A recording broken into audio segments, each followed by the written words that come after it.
Tous ceux qui sont à l'arrière, pouvez-vous essayer de venir un peu sur le côté, s'il vous plaît? D'accord.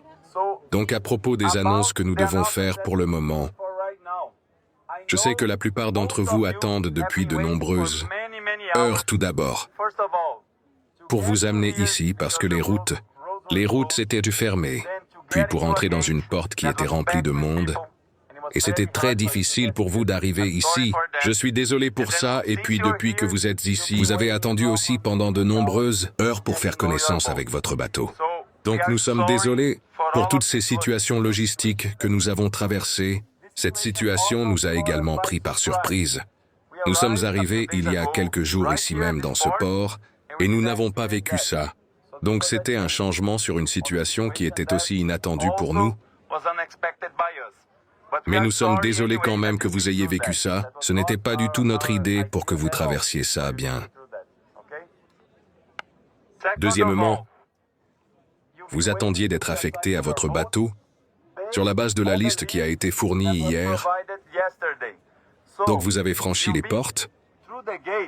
Les gens ont été autorisés à entrer ici sur la base de ces listes. Ces listes sont la liste de votre bateau, qui a un capitaine, qui a un équipage, et qui a tous les participants et militants qui rejoignent cette initiative pour briser le siège et créer un couloir humanitaire. Nous attendons depuis longtemps que vous fassiez connaissance avec vos équipes, et c'est le jour pour vous de faire ça. Nous avons juste eu pas mal de problèmes logistiques à ce sujet. Je vais commencer juste pour vous donner un contexte. Tous les bateaux de Barcelone, la plupart des bateaux de Barcelone, les bateaux qui venaient de Barcelone, ils ne sont pas amarrés ici. Et vous savez que nous avons été attaqués pendant 2 nuits consécutives. C'est donc une situation critique. Les bateaux qui ne sont pas amarrés, les bateaux qui sont ancrés, ils courent un risque élevé d'être attaqués à nouveau. C'est donc une priorité absolue pour nous.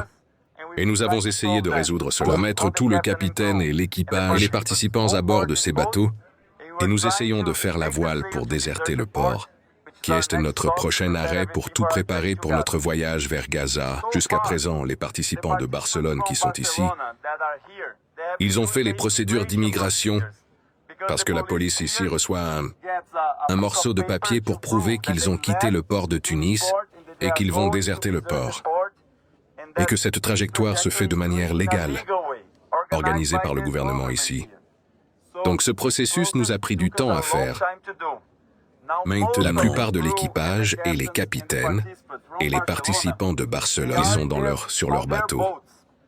Donc la prochaine étape en ce moment est que vous soyez enfin tous affectés à vos bateaux, pour que vous appreniez à connaître vos bateaux et les bateaux qui seront votre maison pour les prochains jours, jusqu'à ce que nous arrivions à Gaza, jusqu'à ce que nous brisions le siège. Donc je suis vraiment désolé pour le nombre d'heures qu'il a fallu. Je suis vraiment désolé pour tous les problèmes logistiques. Je suis vraiment désolé parce qu'il a commencé à pleuvoir. Il y a beaucoup de choses qui sortent de notre contrôle. À notre avis, nous devrions tous être en route maintenant, mais ce n'est pas ce que nous contrôlons. Ce que nous contrôlons est le mieux que nous puissions faire. Et le mieux que nous puissions faire est de terminer les dernières choses que nous terminions là-bas. Et maintenant, une équipe désignée du comité directeur ici. Du comité directeur. Nous avons moi et Nadir ici. Nous avions aussi Shabnam là-bas, Yasmine et d'autres membres du comité de stream, et nous avons de nombreux membres du comité de travail et l'équipe tunisienne, ces gens, et les coordinateurs sur votre bateau. Ils seront devant votre bateau, vous montrant votre bateau et vous assignant à votre bateau ce qui va se passer ce soir. Nous sommes dans une situation où notre idée était que nous nous réunissions tous ici. Vous vous souvenez à quelle heure il était? 1 p.m., c'était le moment que nous souhaitons tous savoir. Cette conversation, à quelle heure est-il maintenant? 19 heures donc. Nous aurions tout l'après-midi pour profiter de la lumière du jour. Nous aurons la capacité de faire un voyage en toute sécurité, sans le risque élevé des drones et de tout le reste. Donc pour le moment, nous ne sommes plus dans cette situation. Donc, ce que nous allons faire, nous avons besoin que vous vous affectiez à vos bateaux. Donc nous avons des coordinateurs de vos bateaux et des délégations nationales et des membres du comité directeur. La distribution et vous irez avec eux. Et ensuite, quand vous arriverez à vos bateaux, vous pourrez voir votre bateau pour la première fois, comme nous l'avons fait à Barcelone. La première fois que les gens sont venus à leur bateau, il est impossible que ce bateau se rende à Gaza, parce que nos bateaux sont petits. Nos bateaux ne sont pas dans les meilleures conditions. Je vais être très honnête avec vous, et ce n'est pas un voyage facile.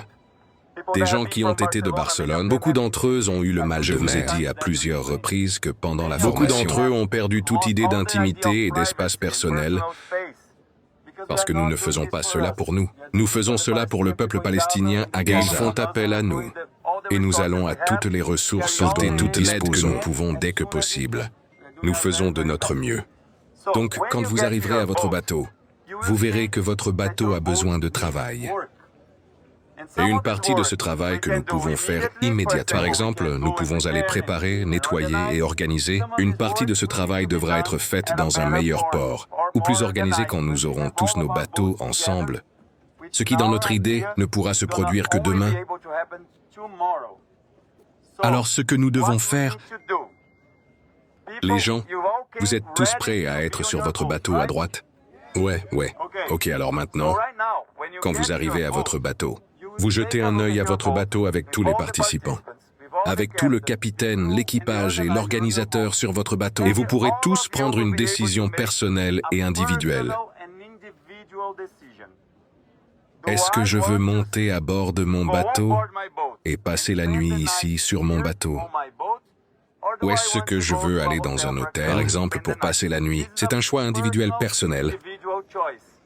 Si une personne préfère ne pas dormir sur le bateau, parce que c'est la première nuit, parce qu'il est tard, parce que ça a été une journée exhaustive. Encore une fois, nos frères de Sumu de Nusantara et la campagne mondiale de la flottille mondiale Sumu préparent et organisent un hébergement pour toute personne qui en a besoin. Ils ont été très gentils avec nous la plupart de ces jours, à condition que...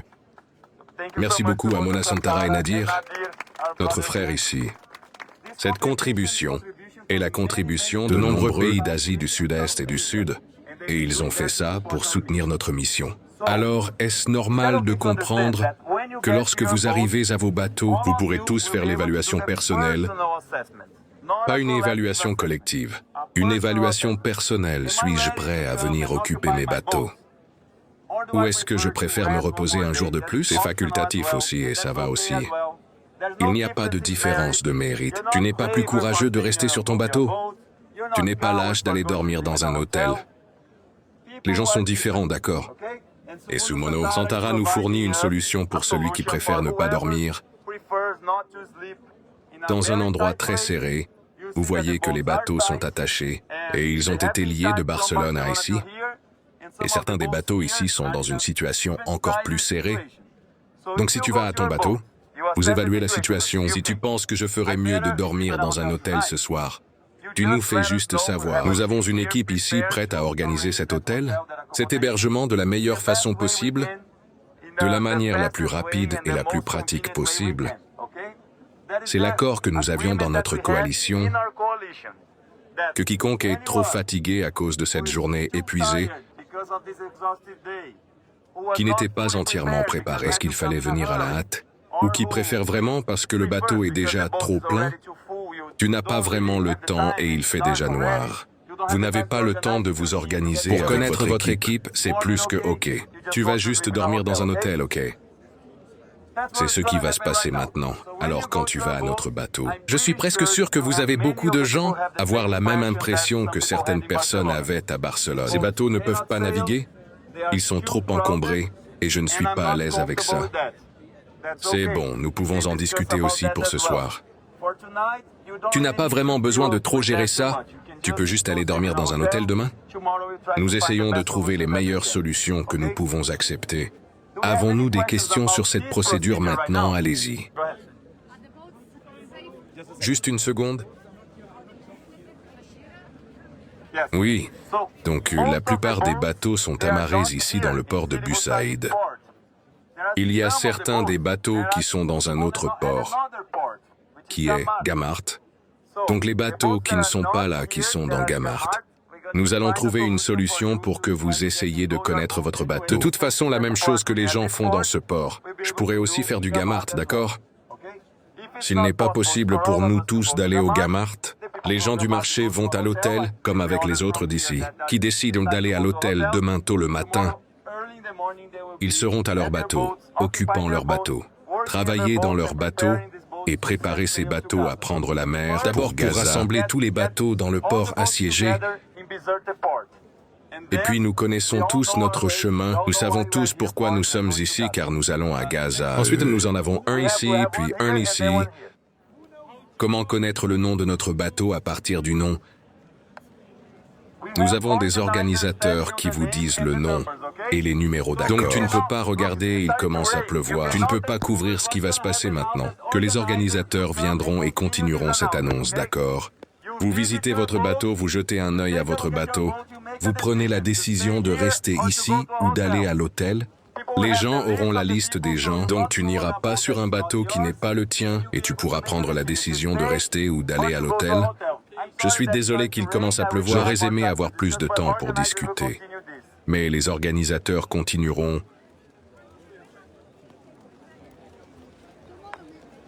Quand quittons-nous ce port? Notre idée était de partir d'ici cet après-midi. Ce n'était pas possible. Donc nous ne partons pas au milieu de la nuit. Donc notre prochain objectif est de partir aux premières lueurs du matin. Ok, pensez-vous que cela prendra combien de jours dans tout le voyage? Combien de jours faudra-t-il pour Gaza? Notre frère ici demande une semaine? Si nous allons à la vitesse moyenne que nous venons de Barcelone, nous serons à 10 jours de Gaza en quittant Tunis. Ne pas partir dans le désert, mais quand on quitte le désert ou Tunis pour Gaza, cela prendra généralement 10 jours à la vitesse moyenne que nous prenons bien. Mais considérez que nous ne possédons pas les mers, nous n'établissons pas les conditions ici. Les conditions météorologiques. Les missions maritimes ont un calendrier différent de celui des missions terrestres. Nous avons donc besoin de vous tous pour considérer que je le sais aussi. Cela a beaucoup d'impact dans votre vie. Tout le monde a abandonné beaucoup de choses pour être ici. Et quand ça tarde, ça cause beaucoup de problèmes dans nos vies aussi. Je comprends que ça m'arrive aussi. Et bien d'autres missions, ça arrive aussi. Donc nous considérons que c'est très mauvais d'avoir un retard. Mais juste pour être très transparent avec toi, le gain moyen sera de 10 jours à partir du moment où nous partons d'ici. Si le temps coopère bien, pensez-vous que notre retour sera totalement en octobre? Moitié d'octobre, ou non, peut-être dernière de septembre? Oui, en septembre dernier, nous pouvons rentrer à la maison, oui. Quand allez-vous quitter le port pour naviguer vers Gaza? Quand vous attendez-vous? Notre frère ici demande, quand quittons-nous le port pour naviguer vers Gaza? Quand nous arriverons au prochain port. Notre idée est de regrouper toute notre flottille pour la première fois, parce qu'il existe de nombreux ports différents. Nous faisons les derniers ajustements techniques et nous naviguons. Nous n'allons pas dans ce port depuis. De déserter le port pour passer du temps. Nous y allons pour faire l'ajustement final, rassembler notre flottille et aller à Gaza, d'accord? Nous savons que l'invasion complète de la ville de Gaza. Apportez-nous le sentiment d'urgence maximale. Nous voulons aller maintenant à Gaza. Nous nous adaptons simplement aux conditions que nous ne contrôlons pas. Quand tu partiras pour être servi ici, est-il dangereux à cause de la sécheresse? Et si nous restions ici sur le bateau, est-ce un risque pour la sécheresse? C'est une question très importante que notre sœur ici posait. Si nous dormons sur le bateau, comme il est dangereux de dormir sur un bateau ici amarré au port. Ces 2 dernières nuits, nos bateaux qu'ils sont à l'ancre en dehors du port. Ils ont été attaqués. Donc les bateaux qui sont là dans cette circonstance, ils courent un risque très élevé. Et j'y vais maintenant. Je suis juste ici pour finir cette annonce avec toi. Et j'y vais maintenant pour que nous soyons préparés et pour que nous ayons nos plans. Les bateaux qui sont ici ancrés à un quai du port, ils sont à un niveau de risque très faible, parce qu'alors cela signifierait attaquer de nombreux bateaux dans un port tunisien pas en mer et avec un poste de police ici. Nous considérons donc vraiment le niveau de risque beaucoup plus bas, mais vous devez avoir une surveillance de nuit sur votre bateau. Et si tu voyais un drone à tout moment, tu sors de ton bateau depuis que tu es à quai. Tu peux sortir en faisant juste un pas hors du bateau, d'accord?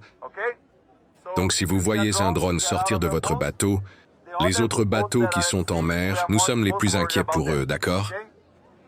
C'est ennuyeux de penser à sortir du bateau ou dormir sur un bateau exigu, surtout quand il pleut. Mais c'est la condition que nous avons en ce moment. Peut-être qu'en mer, nous aurons des conditions similaires.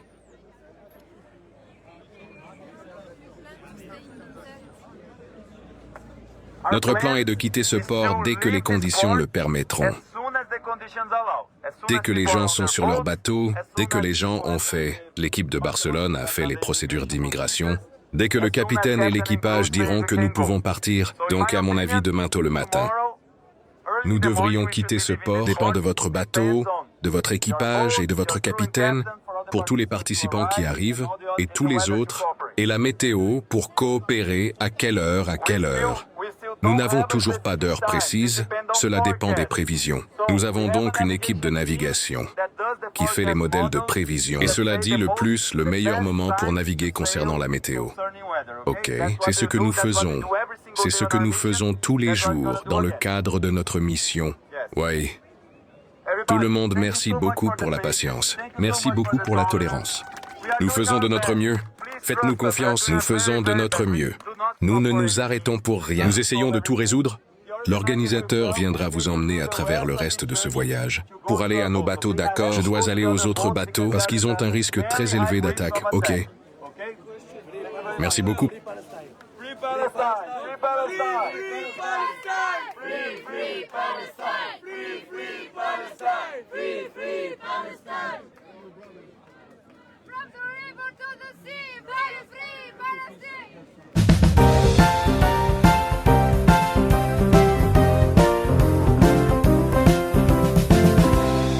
MAC TV, la TV engagée.